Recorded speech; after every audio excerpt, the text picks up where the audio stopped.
Hello everyone and welcome to MLB The Show 20. We are coming in here with the franchise mode of the Chicago White Sox, which, if you guys know anything about me, it's my favorite baseball team ever. I am from the Chicago area, even though I live in Colorado now. So we're going to do a MLB The Show franchise series with the White Sox. So I went ahead, did everything that I needed to do, got it all set up so we're ready for spring training. We'll take a quick look at the rosters to see where we're standing. So, everyone that's on the MLB roster right now is going to have a chance, in my mind. So the biggest thing is pitching. Obviously, you've got Giolito, Rodon, Kopech, Keuchel, Gonzalez, Lopez, and pretty much Cease right there. That's 7 guys that are right there, pretty much that can start opening day. And then you also got Dane Dunning in the formula as well. So that'll be the biggest battle. Relief pitching, we've got Aaron Bummer, Cishek, Jace Fry, Jimmy Cordero, Evan Marshall, Herrera, Hamilton, and Fulmer. Again, some of these guys don't have as great a chance as others. You've got Jordan here, not even try his last name, as a good prospect. Closing pitchers, Colome, Birde, pretty good locks. Catching behind the plate, we've got Grandel, McCann, and Zach Collins. Obviously, MLB this year allows 26-man rosters, so whether we're going to have that 26-man be in the bullpen, be on the bench as a power hitter, a contact hitter, obviously we'll see as spring training goes on. Got Abreu, Encarnacion, and Vaughn at first base. Vaughn will get some time here in spring training, but he's pretty much guaranteed that he will not start the season. I want to have him spend some time in AAA. Madrigal, who knows if he'll make the start. Got Yohan Moncada, Tim Anderson, and Mendick.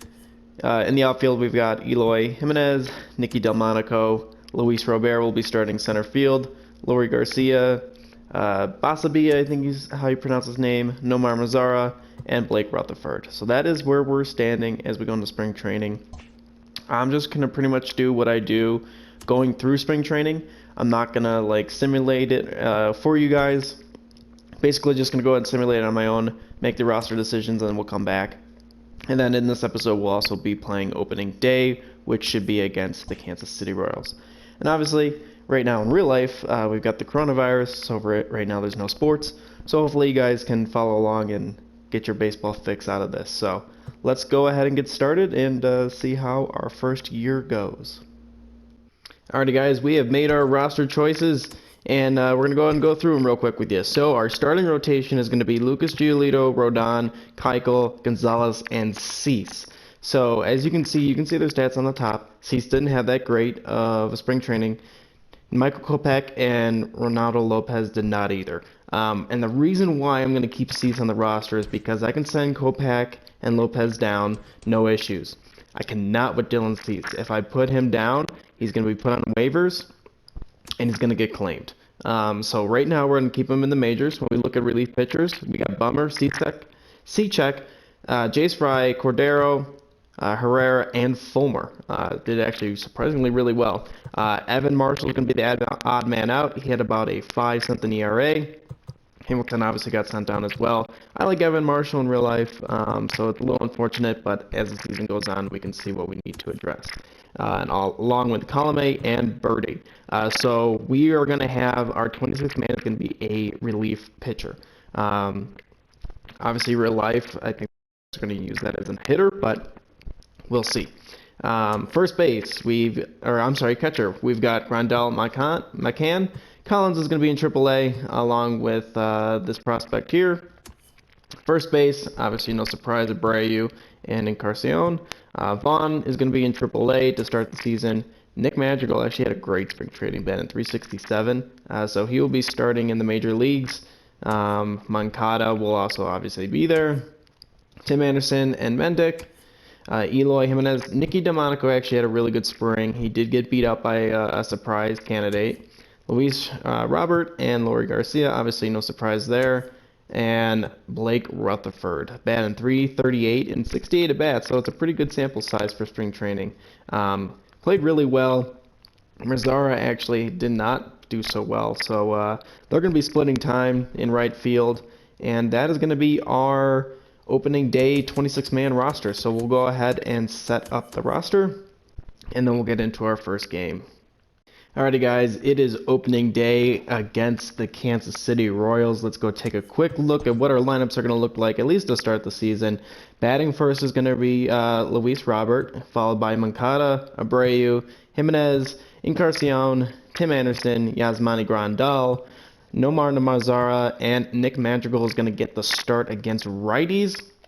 If you look against lefties, obviously we're just going to look at DH. It's pretty much the same, except McCann's going to be in against lefties. Blake Rutherford's going to play against left-handers, as Nomar Mazara isn't as necessarily as good against lefties. And we're also going to give Lori Garcia the start at second base against left-handers. If you look at his contact against lefties, 89. And the thing is, I like having really good contact hitters at the top and the bottom of the lineup. Obviously, Luis Robert is pretty good there. Luis Robert. And Nick Madrigal is a pretty good contact hitter in real life. He never strikes out. So I like having those two at the top and the bottom. Take a look at the pitching rotation. We're going to start with Giolito, Rodon, Dallas Keuchel, Dylan Cease, and Gio Gonzalez is going to be our starting five. Carson Fulmer, Jimmy Cordero are going to be our long relievers. Herrera, Cishek, Jace Fry, Zach Birdie. Aaron Bummer is going to be our setup guy, followed by Alex Colomé is going to be our closer. So just a quick go over the starting rotation. Dallas Keuchel does not throw very hard. If you take a look at his velocity, it's a 52. His fastball is usually about 89, 90 miles per hour. So, the team that faces us, maybe say they play Keuchel first. You know, you put Dylan Cease in next, velocity is 89. So now that fastball looks even faster. Another thing, I didn't want to put Gonzalez in the fourth because then you have lefty, lefty, lefty. You want to try to break that up. Also, Gonzalez, you look at his velocity, 57, not that fast. When the starting rotation rolls over after Gonzalez, you go back to Giolito, 82. So just kind of messing up those velocities, kind of throw the hitters off. And that's why our starting rotation is going to feature that. So we're going to go ahead and get started for the first game of the season.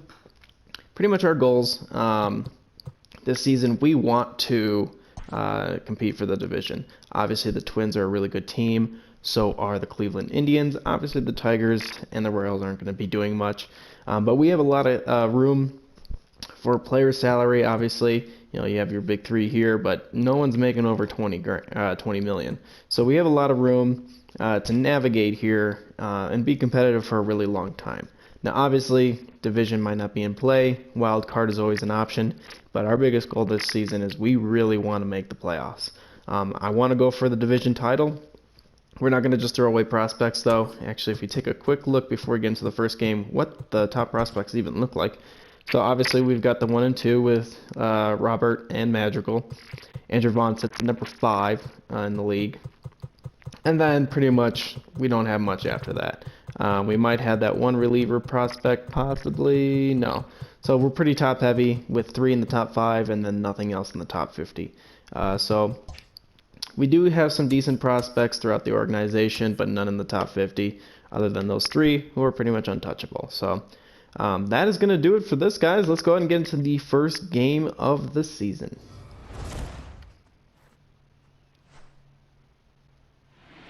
Welcome, everybody, to Opening Day 2020 here at Guaranteed Rate Field. It is the Kansas City Royals versus the Chicago White Sox here in the end of March, where the White Sox are going to be looking to take a playoff position this year.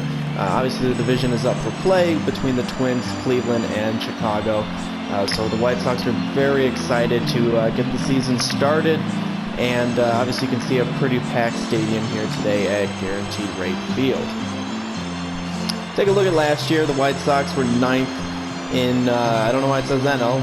We aren't in the NL, but pretty much around the league, we were in the bottom third. And the White Sox will be looking to turn that around with their ace today, Lucas Giolito on the bump.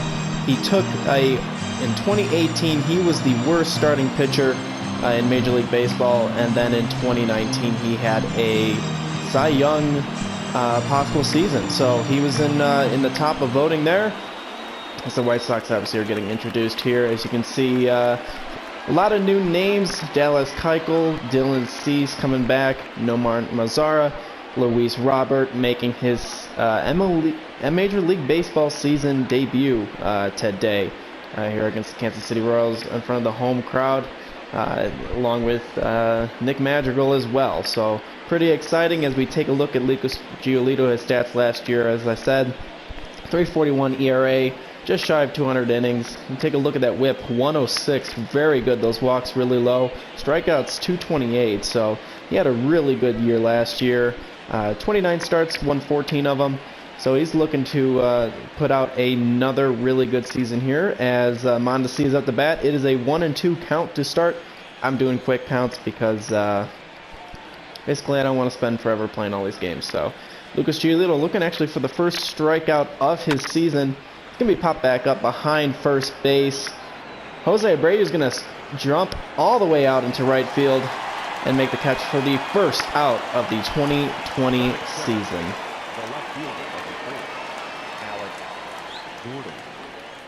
Bottom of the first inning, Luis Robert up to bat for his first major league appearance. No harm done in the top of the inning, just a double, but otherwise no damage done as the White Sox come up to bat for the first time in 2020 and the first time of Luis Robert's career as he takes a fastball quite high, a 95 mile per hour four-seam fastball. Luis Robert definitely doesn't want to strike out on his first at bat, and definitely want to strike out on the first at bat of this little season, and it's gonna be a base hit. That is the Luis Roberts' first major league hit in his career, as well as the first hit for the Chicago White Sox here in 2020. So very exciting young moment for the young man as Nick Madrigal is gonna go get the ball, who's looking to grab his first Major League Baseball hit today as well. As we take another look at the hit, just getting over the shortstop's head, attacking the ball straight with his hands. Good hit. Alex Gordon up to bat here in the top of the third. 1-0 Kansas City after a Kansas City home run. A 2-2 count with a runner on first with one out. Lucas Giolito playing pretty well so far other than the one mistake of the home run there. Fastball right on the corner. Does not go Giolito's way, and that's going to be a full count. We'll see what he decides to throw here on the 3-2 count with the runner on first, and that slider is going to be off the plate for ball four. It's going to be runners on first and second here in the top of the third inning as Lucas Giolito finds himself getting into a little bit of trouble here in the top of the third. Nick Madrigal up for his first at bat, a 3-0 Kansas City lead here as two runs came around, one on a single and one on a sac fly. They're at the top of the third inning as Nick Madrigal is going to take this one to right. However, it's going to be right at the right fielder. So Nick Madrigal's first major league at bat will not be as exciting as Luis Robert's. Yasmani Grandal up to bat here in the bottom of the fifth inning. It is still 3-0 Kansas City with Tim Anderson over at first. Nobody out here in the bottom of the fifth inning as Yasmani Grandal's first Major League Baseball game as a Chicago White Sox is today, as he signed in the offseason coming over from Milwaukee. Touted as one of the best catchers in the game, a really good defensive catcher. He's not too bad offensively as well, and he's trying to prove that here as the count is 3-2. He has to take a good eye with Martin Marzara on deck. Tim Anderson, a lot of speed over there at first base. Wouldn't be surprised if he decides to take a move. But on a 3-2 count, could risk a double play as here comes the pitch. As that one's going to be hit all the way back. Will it stay fair as it wraps around the pole? And that is going to be gone.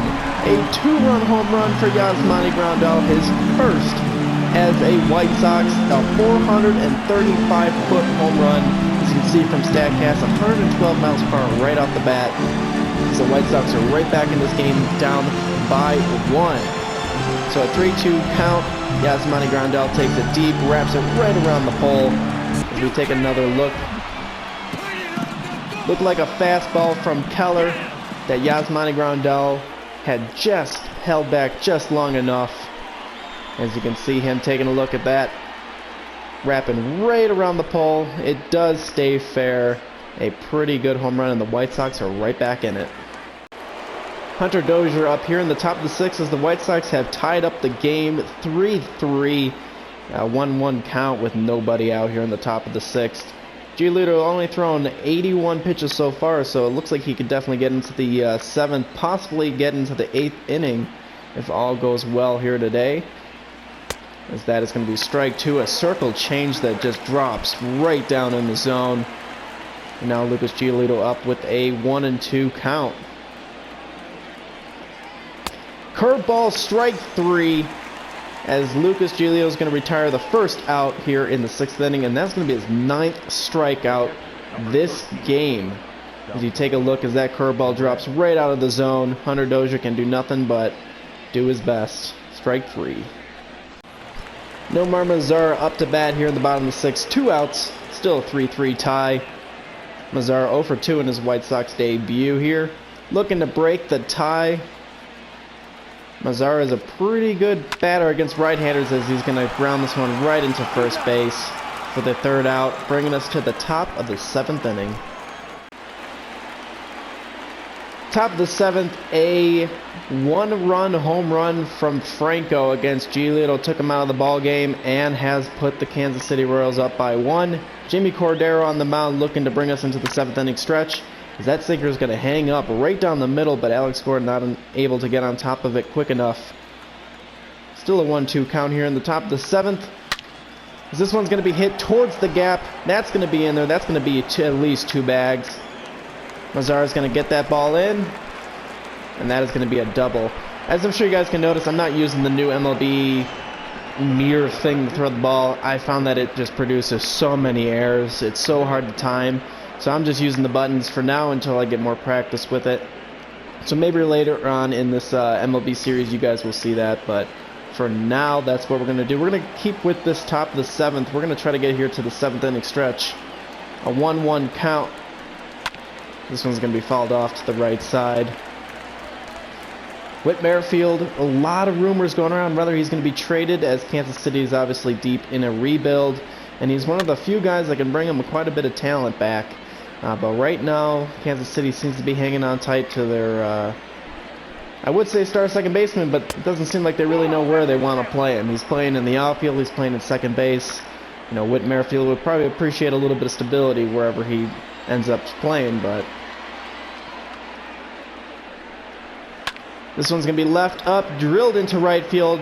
Mazara's going to get right under it for the 3rd out. No damage done. As we go into the 7th inning stretch, the White Sox down by 1. As Madrigal will come up to the plate and turn it over to the top of the order. 4-7-1 for the Royals, 3-5-1 for the White Sox. Nick Madrigal up to bat. He did get a single. He did get his first Major League Baseball hit, as he's going to try to pull that into his 2nd here, as the White Sox running out of time, only down by 1. Nick Madrigal, that curveball awfully slow, as that's going to be 1-2 count. Royals got a couple arms up in the bullpen, 2 right-handers. The 1-2 count, as this one's going to be drilled up to the middle, or right to the second baseman. He's going to throw Madrigal out at first for the 1st out here in the 7th. New pitcher coming in, that is going to be Ian Kennedy. You take a look at his stats from last year. 63 games. He looked to be their closer last year, but he's coming in here in the 8th inning. An ERA of 3.41, so not too bad, as he's going to be facing Jose Abreu here in the bottom of the 8th. Nobody out. Abreu 0 for 2 so far in Game 1 of the series. This White Sox still down by just 1 run. As this one's going to be hit towards the gap pretty deep. Will it get far enough? That's going to be off the wall. That is going to be 2 bases here to start the bottom of the 8th inning. Jose Abreu getting his first hit of 2020. As Kennedy comes in and surrenders a pretty big double here on his first batter he sees this season. As that is going to bring up Edwin Encarnacion. Abreu there on 2nd. Not a lot of speed, but Edwin's a pretty good batter. Pretty good clutch, as this one's going to be pretty deep. Will it go far enough? It will! Edwin Encarnacion is going to take his parrot around second base. I'm sorry, that was not Encarnacion. That was a big mistake. Eloy Jimenez with a 428-foot game-taking home run so far in the bottom of the 8th. White Sox have the lead. His first home run of 2020. I kept thinking it was Edwin Encarnacion up to bat. That was my mistake. I thought his batting stance was a little different. So White Sox have the lead 5-4 here going into the at least going to be the 9th inning here, as White Sox have at least a 1-run lead. There's still no one out. So you take a look at StatCast, you can see how that ball gets out of here. And now Edwin Encarnacion's up the bat, but we're going to go and skip to the 9th. Alberto Mondesi up to bat here in the top of the 9th inning. Game-tying run on second base, as it's a 1-1 count with 2 outs here. Alex Colomé in, looking to get his first save of the year. As this is going to be a cutter right up the middle. And unfortunately, that is going to tie up the game. And that is going to end up being a double, as it is now 5-5 here in the top of the 9th. White Sox unable to close it out, as Mondesi throws a double up the middle. It looked like Luis Robert was just going to throw it in the cutoff man, which he did, but Mondesi with his speed took the White Sox napping and managed to pull a double out of it, which now puts the go-ahead run there on second base here, still with 2 outs. Alex Gordon up to bat. He's 2 for 3 so far today, as that four-seam fastball is going to catch the bottom corner, moving the count to 2-2. So a blown save so far for Alex Colomé, but he definitely doesn't want to get the loss, and he won't let that happen as he strikes out Alex Gordon, as we now go into the top of the 9th inning.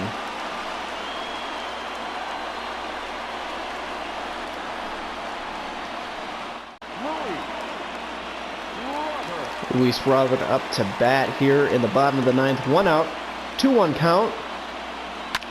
As this one's going to be drilled into left field. That is going to be a 1-out single, putting the game-winning run on first base, as Luis Robert's going to notch another hit here in his first ball game. Driving one right through left field. Bringing up Yohan Moncada on a 1-1 count. Lots of speed on first base, as they're going to quick pitch it. Yohan Moncada is going to take that for a strike, moving the count to 1-2.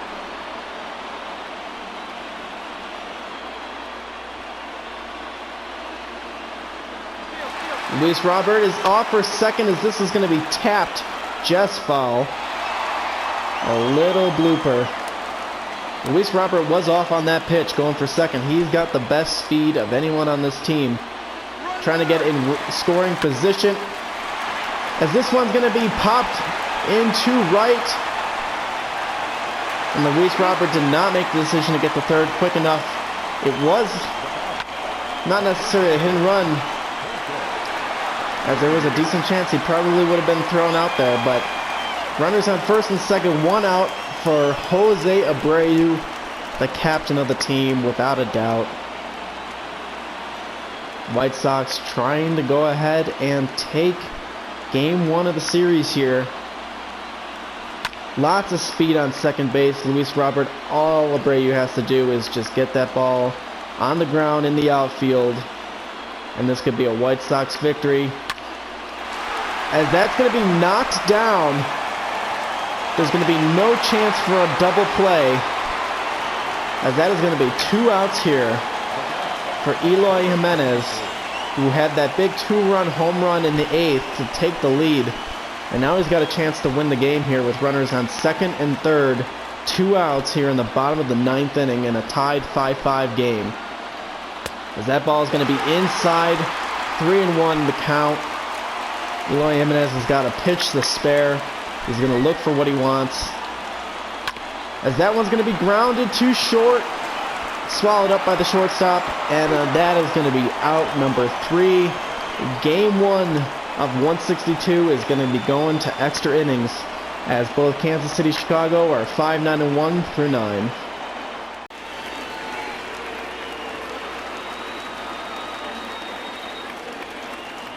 Bottom of the 10th inning, Edwin Encarnacion up the bat.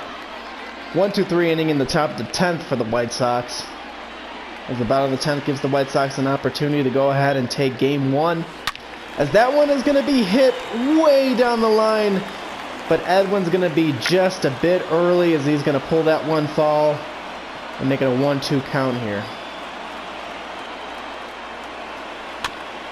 A slow slider at 82 miles per hour. Edwin able to fight it off. Surviving to see another pitch here against Jake Kalish. As that one's going to be popped pretty high, a couple of feet from the warning track. But that one's going to be swelled in for out number 1. Bringing Tim Anderson up to bat. We're going to pretty much stay with most of the at-bats here, at least in the bottom of the innings. Just in case something does happen, I don't want you guys to miss it. 1-2 count here on Timmy. He's going to foul that one off. One thing I've noticed about MLB The Show this year is that the pitches seem to be coming a lot slower. They're harder to stay back on. The fastballs and whatnot are not too bad, but the off-speed pitches like that are so difficult. An 80-mile-per-hour changeup is so hard to stay back on. And that's going to be out number 2.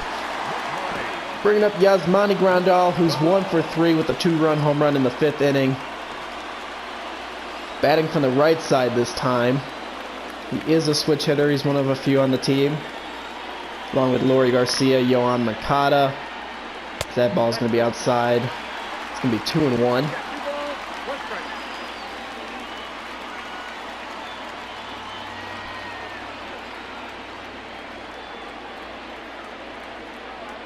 The 2-1 from Kalish.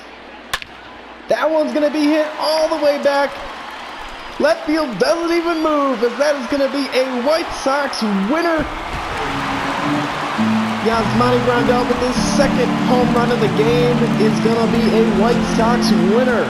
441 feet here in the bottom of the 10th inning as Sox take Game 1 of the homestand and Game 1 of 162. In what should be a very exciting season as Yasmani Grandal in Game 1 with the White Sox not only homers twice, but he gets the game winner as the White Sox mob him at home plate. A back and forth game. White Sox down 3-0 early. We're able to come all the way back. Even despite giving up the lead, a blown save with 2 outs in the top of the 9th, White Sox were resilient as Yasmani Grandal gets every bit of that one, taking it 441 feet to left field for a White Sox winner.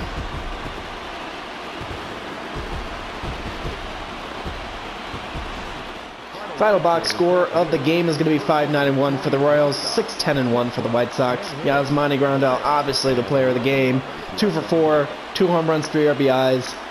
Winning pitcher is going to be Kevin Herrera. Loser pitcher is going to be Jake Kalish. So that is going to do it for episode 1 of the MLB The Show 20 franchise series. I don't think it gets any more exciting than that. But obviously, as the season goes along, we're going to be playing more games. We're going to be playing on the road. If there's any specific team that you guys want to see me play at, let me know in the comments below. Take a look at the White Sox 2020 season and let me know. I'm going to try to pre-record as many as I can, so if it's early in the season, I might miss it. But otherwise, just let me know if you guys enjoyed it, or if there's anything you guys want to let me know that I should be doing in this, any particular players I should be looking at. Obviously, pretty much the biggest weakness on our team is our bullpen, as we don't have really that many, too many studs. So if there's anyone that you think that the White Sox should target, let me know. Let me know. Otherwise, I might miss it. But that's going to do it for episode 1, guys. I hope you guys enjoyed, and we will see you next episode.